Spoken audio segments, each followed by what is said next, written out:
नमस्ते दोस्तों, sky met weather में आप सभी का स्वागत है। मेरा नाम महेश पलावत है। 2 फरवरी हो गई है। ये 2 फरवरी का वीडियो है। इसमें हम देखेंगे कि आगे मौसम कैसा रहने वाला है।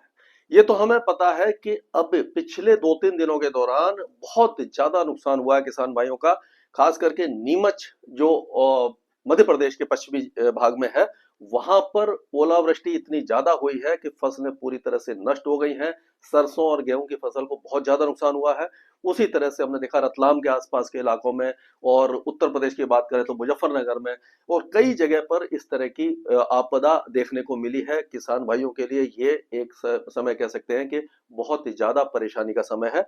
और जब भी सर्दियों में बारिश होती है खास करके, तो क्या होता है कि वेस्टर्न डिस्टर्बेंस के साथ साथ जब इंड्यूस्ड साइक्लोनिक सर्कुलेशन उत्तर भारत में बनता है, तब इस तरह का वेदर हो जाता है। यानी कि जो मतलब कि गरजने वाले बादल बनते हैं, वो इस तरह का नुकसान देते हैं। और क्योंकि उसका कारण जैसे मैंने पहले भी आपको बताया था कि जैसे हम एटमॉस्फेयर में ऊपर चलते हैं, ऊंचाई पर चलते हैं, तो बादल जब ऊपर की तरफ बनते हैं तो 1.5 किलोमीटर के आसपास 0 डिग्री आइसोथर्म आ जाता है। और उसके ऊपर जब बादल बन जाते हैं तो उसमें सुपर कूल्ड वाटर ड्रॉपलेट्स होती हैं, जो आपस में टकरा करके मतलब बर्फ बन जाती है, एक तरह से कैसे ओले बन जाते हैं। और वो गुरुत्वाकर्षण के कारण नीचे गिरते हैं। तो सर्दियों में जो बारिश होती है उसके कारण ये ओलावृष्टि देखने को मिलती है।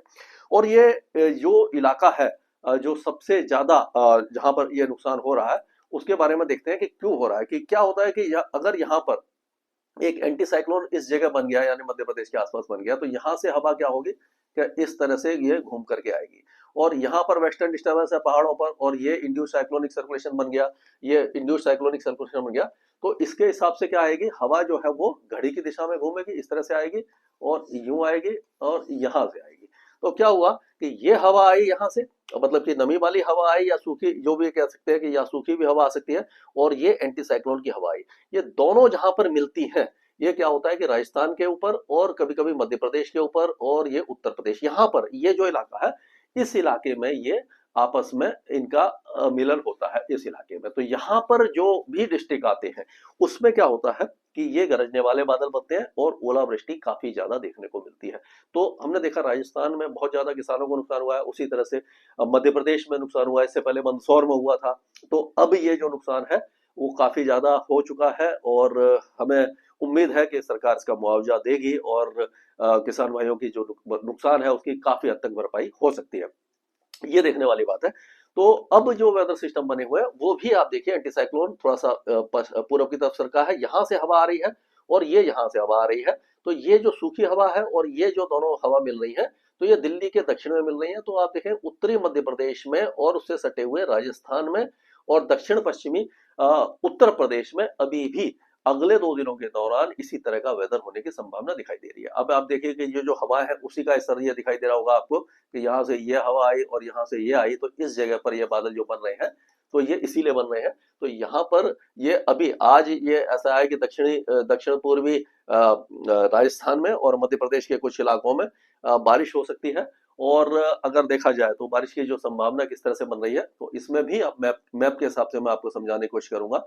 तो इसमें आप देखिए कि ये यहाँ से ये हवा आई, ये हवा आ रही है, यहाँ पर आ रही है, और ये हवा इधर आ रही है। तो ये देखिए कि ये दोनों हवाएं जो है यहाँ पर मिल रही हैं, इस जगह पर मिल रही हैं मध्य प्रदेश के ऊपर, और ये जो दक्षिणी उत्तर प्रदेश के ऊपर। तो मध्य प्रदेश में देखें ग्वालियर, दतिया, मुरैना, ये जो उसके आसपास के इलाके, गुना, शिवपुरी, शाजापुर, ये जो इलाके हैं, यहाँ पर आज भी ऐसा लग रहा है कि बारिश हो सकती है, और ओलावृष्टि भी 1-2 स्थानों पर हो सकती है, यानी नुकसान की आशंका है।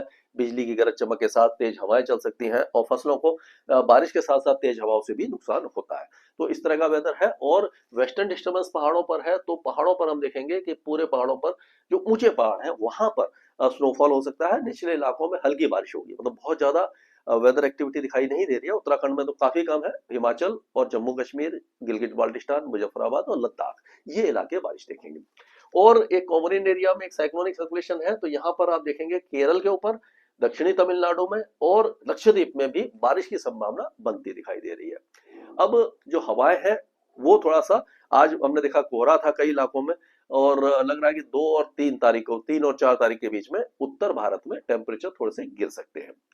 अगर 3 तारीख की बात करें तो 3 तारीख में भी जो वेदर एक्टिविटी है वो आप देखिए, ये मध्य प्रदेश, राजस्थान और दक्षिणी उत्तर प्रदेश में दिखाई दे रही है। जैसे कि भिंड, मुरैना, दतिया, टीकमगढ़, ये सारे इलाके हो गए, और जो बांदा वगैरह और उसके आसपास के इलाके जो दक्षिणी उत्तर प्रदेश में वहां पर है, और कोटा, बूंदी, बारा, भीलवाड़ा, ये जो इलाके हैं, टोंक, यहाँ पर भी बारिश की संभावना बनती दिखाई दे रही है, राजस्थान में दिखाई दे रही है।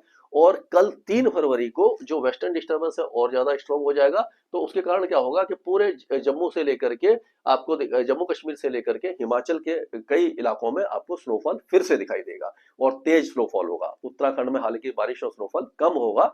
और उसके बाद से ये 3 तारीख के बाद अगर हम 4 तारीख की बात करें, तो वेस्टर्न डिस्टर्बेंस आगे निकल जाएगा और हल्की फुल्की बारिश की गतिविधियां यहाँ पर जो मध्य भारत है यहाँ पर रहेगी। वेस्टर्न डिस्टर्बेंस कमजोर हो जाएगा, लेकिन तमिलनाडु में बारिश की गतिविधियां कुछ बढ़ना शुरू हो जाएंगी। अगर 5 तारीख की बात करें, तो 5 तारीख में हवाएं काफी ज्यादा तेज हो जाएंगी, यानी उत्तरी हवाएं तेज हो जाएंगी, और जो सर्दी का एहसास एक बार फिर होगा, लेकिन आसमान साफ हो जाएगा और तेज हवाओं के कारण कोहरा भी नहीं छाएगा। और 6 तारीख से एक बार फिर से नया वेस्टर्न डिस्टर्बेंस आएगा और फिर से पहाड़ों पर स्नोफॉल होगा। तो हम कह सकते हैं कि जो फरवरी का पहला हाफ है, उसमें वेस्टर्न डिस्टर्बेंस एक के बाद एक आते रहेंगे, और ऊंचे पहाड़ों पर बर्फबारी देंगे, निचले इलाकों में बारिश देंगे। उत्तर भारत और मध्य भारत के कुछ इलाकों में इन जो कॉन्फ्लुएंस जोन बनती है, जैसे मैंने बताया कि यहाँ से हवा आती है, यहाँ से हवा आती है, तो वहां पर जो मिलन होता है हवाओं का, दो अपोजिट विंड्स का, तो वहां पर बादल बनेंगे, बारिश होगी, और ओलावृष्टि भी हो सकती है। उसके बारे में मैं लगातार आपको अवगत कराता रहूंगा, किस डिस्ट्रिक्ट में होगी, किस इलाके में होगी, कितनी होगी, इसके बारे में हम बात करते रहेंगे, जिससे कि आप इस अपना पहले से बचाव कर सकें और जो अलर्ट हो जाए। तो इसके बारे में लगातार मैं अपडेट आपको देता रहूंगा। स्काईमेट वेदर में अभी के लिए इतना ही।